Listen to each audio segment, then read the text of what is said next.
अरे बच्चों, आपने मशहूर जमाना कहानी स्लीपिंग ब्यूटी जरूर सुनी होगी।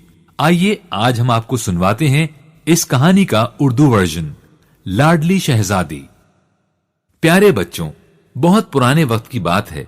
किसी दूर मुल्क में एक बादशाह हुकूमत करता था। वो बहुत रहमदिल था। इस वजह से उसकी रियाया उससे बहुत खुश थी। बादशाह और मलका अक्सर उदास रहते क्योंकि उनकी कोई औलाद ही न थी। आखिर काफी दुआओं के बाद अल्लाह ताला ने मलका को एक इंतहाई खूबसूरत बेटी अता की। बादशाह ने शहजादी की पैदाइश पर पूरे मुल्क में बहुत बड़े जश्न का एहतमाम किया और मुल्क के तमाम लोगों को दावत दी। उस मुल्क में कुछ परियां भी रहती थीं। बादशाह ने उन 7 परियों को भी दावत पर बुला लिया। दावत वाले दिन 7 की बजाय 8 परियां आ गईं। दरअसल एक बहुत ही बूढ़ी परी को बहुत दिनों से किसी ने भी नहीं देखा था, इसलिए सब समझे कि वो मर चुकी है। इसी वजह से बादशाह ने उसे ना बुलाया।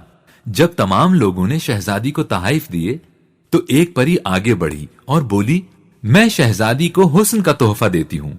दूसरी ने कहा, मैं इसे दयानत का तोहफा पेश करती हूँ। तीसरी परी बोली, मेरी तरफ से शहजादी के लिए शान और शौकत का तोहफा है। चौथी परी ने अपनी बारी आने पर शहजादी को खूबसूरत नाच का तोहफा दिया। 5वीं परी ने खूबसूरत आवाज, जबकि 6ठी परी ने मौसीकी का तोहफा दिया।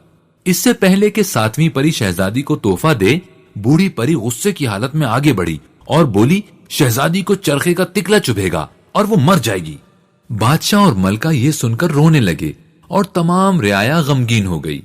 इतनी देर में 7वीं परी आगे आई और बोली, मेरी तरफ से ये तोहफा है कि शहजादी मरेगी नहीं, बल्कि 100 साल के लिए गहरी नींद सो जाएगी और 100 साल के बाद एक खूबसूरत शहजादा आकर इसको नींद से बेदार करेगा।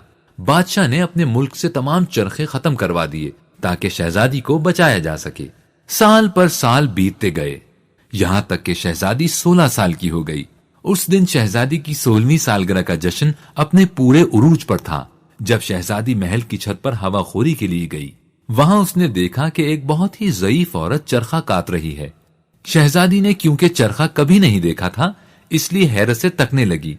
बूढ़ी औरत ने कहा, बेटी यहाँ आओ, ये लो, इसे खुद चला कर देखो। ये सुनकर शहजादी बूढ़ी औरत के पास जा बैठी और जैसे ही उसने चरखे को हाथ लगाया, उसका तिकला शहजादी की उंगली में लगा और वो गहरी नींद सो गई। बादशाह और मलका को इस वाक़े की खबर हुई तो वो दोनों बहुत परेशान हुए। मलका कहने लगी, अब हम अपनी बेटी के बगैर क्या करें? बादशाह ने शहजादी को उसकी ख्वाबगाह में आरामदेह बिस्तर पर लिटा दिया। उधर जब 7वीं परी को मालूम हुआ कि शहजादी 100 साल के लिए सो गई है, वो सोचने लगी कि शहजादी जब नींद से बेदार होगी तो उस जमाने में इसको कोई भी नहीं जानता होगा। ये सोचकर उसने पूरे महल पर जादू कर दिया। इस जादू की वजह से महल में मौजूद तमाम जानदार सो गए, हत्ता कि शहजादी का पालतू कुत्ता जो उसकी ख्वाबगाह के दरवाजे पर बैठा था वो भी सो गया। परी ने जादू के जरिए महल के गिर्द ऊंची ऊंची दीवारें बना दी और उन दीवारों के साथ लंबे लंबे दरख्त और बेलें उगा दी ताकि कोई महल में दाखिल ना हो सके। एक रोज हमसाया मुल्क का शहजादा शिकार खेलते हुए इस तरफ निकल आया। उसने महल देखा तो पूछा, ये किसका महल है?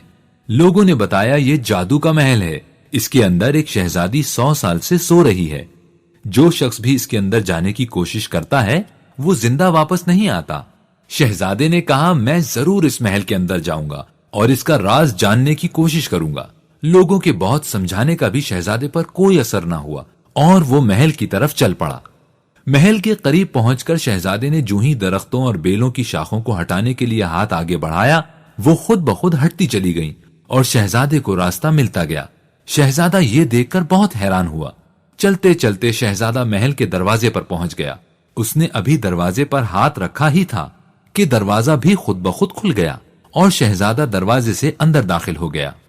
शहजादा अभी अंदर दाखिल हुआ ही था कि जोरदार झमाका हुआ, तेज हवा चलने लगी और शहजादी ने कसमसाकर आंखें खोल दी। इसके साथ ही महल में सोए हुए तमाम जानदार जाग गए क्योंकि अब जादू का असर खत्म हो चुका था। बादशाह और मलका अपनी बेटी को मिलकर बहुत खुश हुए। सब ने मिलकर शहजादी की 16वीं सालगिरह मनाई क्योंकि 100 साल गुजरने के बावजूद सब लोगों की उम्रें वही थीं जो उनके सोने से पहले थीं। शहजादी और शहजादा खुशी से झूमते रहे। कुछ दिनों बाद दोनों की धूमधाम से शादी हो गई। اور شہزادہ اپنی شہزادی کو لے کر اپنے ملک روانہ ہو گیا، جہاں دونوں ہنسی خوشی رہنے لگے۔